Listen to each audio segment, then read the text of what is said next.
വില കൊടുക്കാത്ത ഒരാൾക്ക് മറ്റുള്ളവരുടെ മുന്നിൽ എങ്ങനെ തലയുയർത്തി നിൽക്കാൻ കഴിയും? കോൺഫിഡൻസ് വേണമെങ്കിൽ ആദ്യം നീ നിന്നെ വിശ്വസിച്ച് തുടങ്ങണം.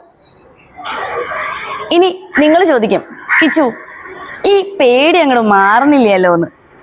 പേടി ഒരിക്കലും മാറില്ല. സ്റ്റേജിൽ കയറുന്നതിന് മുമ്പ് ഇന്നും എനിക്ക് പേടിയുണ്ട് കേട്ടോ. പക്ഷെ ഒരു ചെറിയ ട്രിക്ക് ചെയ്യാം.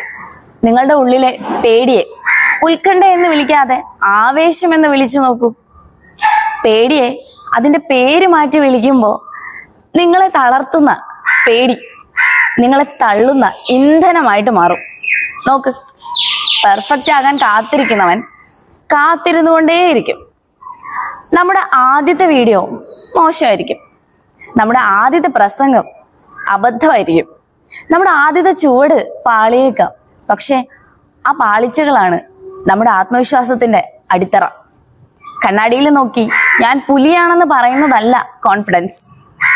നമ്മുടെ മനസ്സിനോട് നമ്മൾ ചെയ്യുന്ന ഓരോ ചെറിയ നീതി ഉണ്ടല്ലോ, അതാണ് കോൺഫിഡൻസ്. ലോകം നിന്നെ വിശ്വസിക്കണമെങ്കിൽ ആദ്യം നിനക്ക് നിന്നെ വിശ്വസിക്കാൻ കഴിയണം. നിനക്ക് നിന്നെ ബോധ്യപ്പെടണം.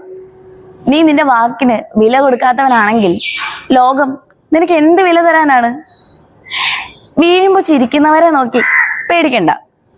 നീ എഴുന്നേക്കുമ്പോ അവർക്ക് കൈയടിക്കേണ്ടി വരും. ആ കൈയടി കേൾക്കണമെങ്കിൽ നീ ഇന്ന് വീഴാൻ തയ്യാറാകണം.